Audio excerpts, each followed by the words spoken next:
चलो अब देख, तो आपको एक चीज तो बताई। पहली बात, आपने हो सकता है ये खबर पढ़ी होगी, इन दिनों बहुत चल रही है, खुशखबरी, माध्यमिक शिक्षा में 1.23 लाख नए पद का प्रस्ताव।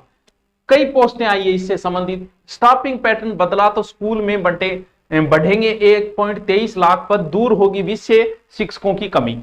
अब बात यह कि कुछ बच्चों को यह नहीं पता होता कि सर ये स्टाफिंग पैटर्न होता क्या है। स्टाफिंग पैटर्न मतलब नई जो शिक्षा नीति अगर ये लागू हो जाता है तो फिर वही बात, आपको तो 4th ग्रेड का चाव चढ़ावा है, तो देखो चतुर्थ श्रेणी कर्मचारी के भी लगभग 23,000 पद है।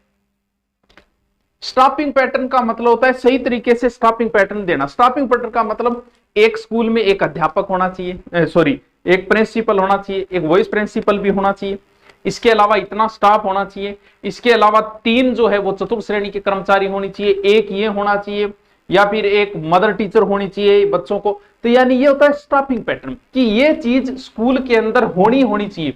जैसे कि शारीरिक शिक्षक होना चाहिए स्कूल में, वरिष्ठ प्रयोगशाला सहायक होना चाहिए, प्रयोगशाला सहायक होना चाहिए, ये कनिष्ठ सहायक, कंप्यूटर को भी जमादार भी होना चाहिए, चतुर्थ श्रेणी भी होना चाहिए, कोच भी होना चाहिए, व्याख्याता होगा ही होगा, उप प्राचार्य। यानी बात समझ गए कि एक स्कूल में जैसे एक परिवार में कौन कौन होने चाहिए, वैसे ही एक स्कूल में भाई साहब ये होने चाहिए। अगर ऐसा पैटर्न लागू हुआ, खाली पदों का विवरण लिया गया, तो भाई उस हिसाब से 1,23,000 पद खाली है। तो सर क्या इनकी अगर ऐसा लागू हुआ तो राजस्थान में बहुत बम्पर और बड़ी भर्तियां आएगी। इसके अलावा विशेष शिक्षा के भी पद आएंगे क्या? बिल्कुल आएंगे। विशेष शिक्षक का रूल कर दिया है कि किसी स्कूल में से 5 का है कि इतने बच्चे अगर विशेष है तो वहां विशेष शिक्षक लगाओ।